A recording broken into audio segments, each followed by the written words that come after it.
नमो भगवते तस्मै कृष्णायाद्भुतकर्मणे रूप नाम विभेदेन जगत्कीर्ति यो यतः सच्चिदानन्दरूपाय विश्वोत्पत्त्यादिहेतवे तापत्रय विनाशाय श्रीकृष्णाय वयं नुमः। श्रीमद्भागवत महापुराण एकादश स्कंद अध्याय 8वां। अब पिंगला वेश्या की कथा। श्री दत्तात्रेय जी कहते हैं, नृपनंदन, प्राचीन काल की बात है। विदेह नगरी मिथिला में एक वेश्या रहती थी। उसका नाम था पिंगला। मैंने उससे जो कुछ शिक्षा ग्रहण की वह मैं तुम्हें सुनाता हूँ।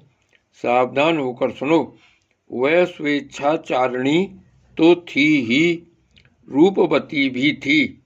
एक दिन रात्रि के समय किसी पुरुष को अपने रमण स्थान में लाने के लिए खूब बन ठनकर उत्तम वस्त्राभूषणों से सजकर बहुत देर तक अपने घर के बाहरी दरवाजे पर खड़ी रही।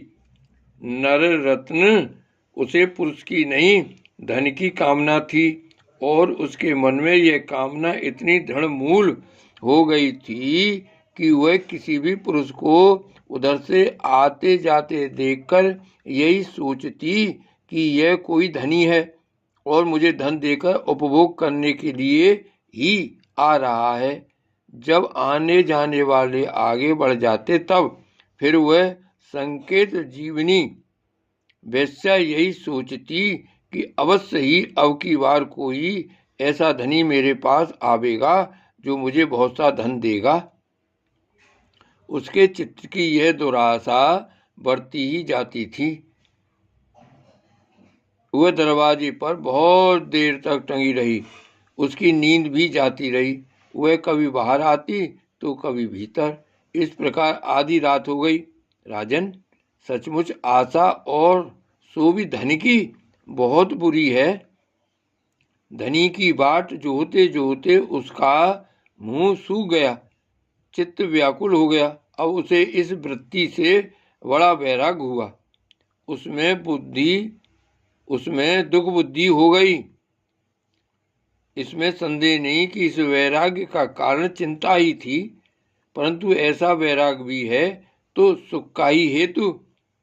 जब पिंगला के चित्त में इस प्रकार वैराग्य की भावना जागृत हुई तब उसने एक गीत गाया। वह मैं तुम्हें सुनाता हूँ। राजन, मनुष्य आशा की फांसी पर लटक रहा है। इसको तलवार की तरह काटने वाली यदि कोई वस्तु है तो वह केवल वैराग्य है। प्रिय राजन, जिसे वैराग्य नहीं हुआ है, जो इन बखेड़ों से उबा नहीं है, वह शरीर और इसके बंधन से उसी प्रकार मुक्त नहीं होना चाहता जैसे अज्ञानी पुरुष ममता छोड़ने की इच्छा भी नहीं करता। पिंगला ने यह गीत गाया था।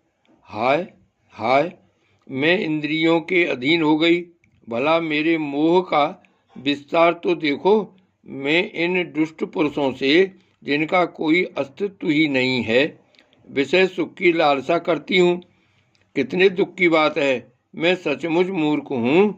देखो तो सही, मेरे निकट से निकट हृदय में ही मेरे सच्चे स्वामी भगवान विराजमान हैं। वे वास्तविक प्रेम, सुख और परमार्थ का सच्चा धन भी देने वाले हैं।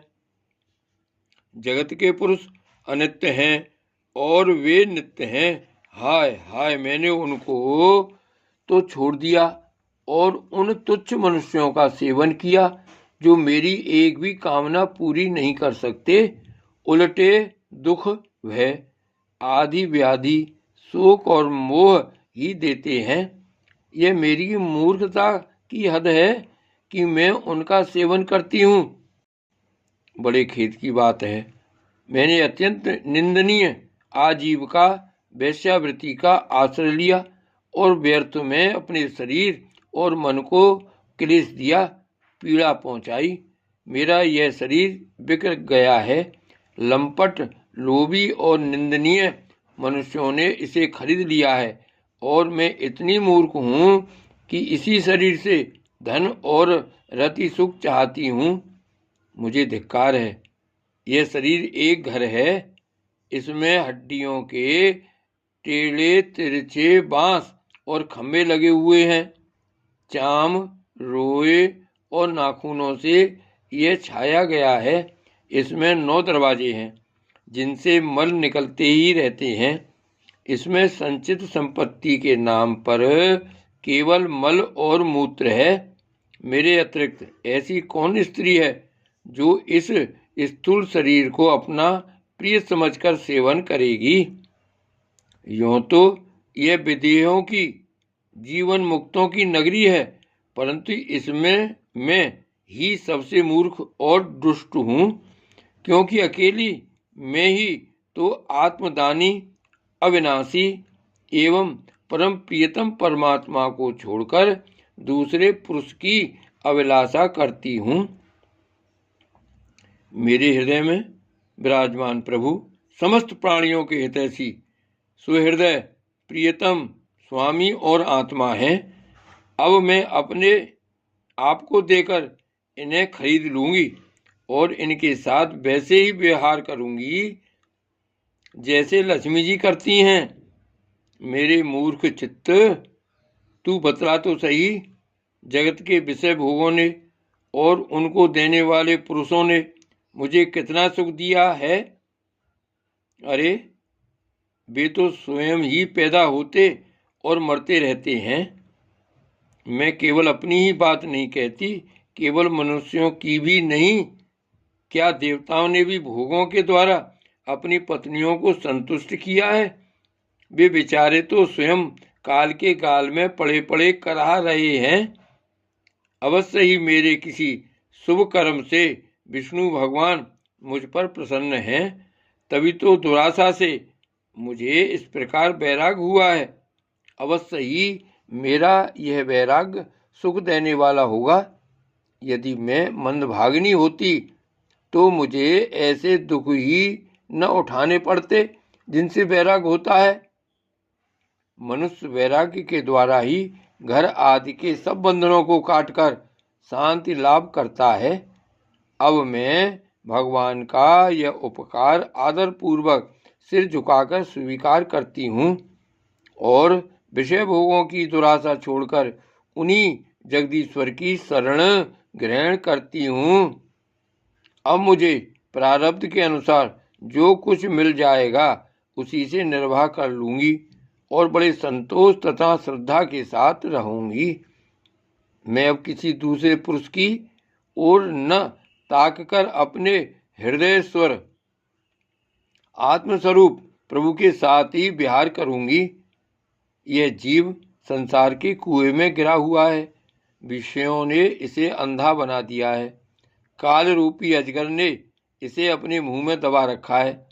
अब भगवान को छोड़कर इसकी रक्षा करने में दूसरा कौन समर्थ है? जिस समय जीव समस्त विषयों से विरक्त हो जाता है, उस समय वह स्वयं ही अपनी रक्षा कर लेता है। इसलिए बड़ी सावधानी के साथ यह देखते रहना चाहिए कि सारा जगत काल रूपी अजगर से ग्रस्त है। अवधूत दत्तात्रेय जी कहते हैं, राजन, पिंगला वेश्या ने ऐसा निश्चय करके अपने प्रिय धनियों की दुराशा, उनसे मिलने की लालसा का परित्याग कर दिया और शांत भाव से जाकर वह अपनी सेज पर सो रही। सचमुच आशा ही सबसे बड़ा दुख है और निराशा ही सबसे बड़ा सुख है, क्योंकि पिंगला वेश्या ने जब पुरुष की आशा त्याग दी तभी वह सुख से सो सकी। जय श्री कृष्ण।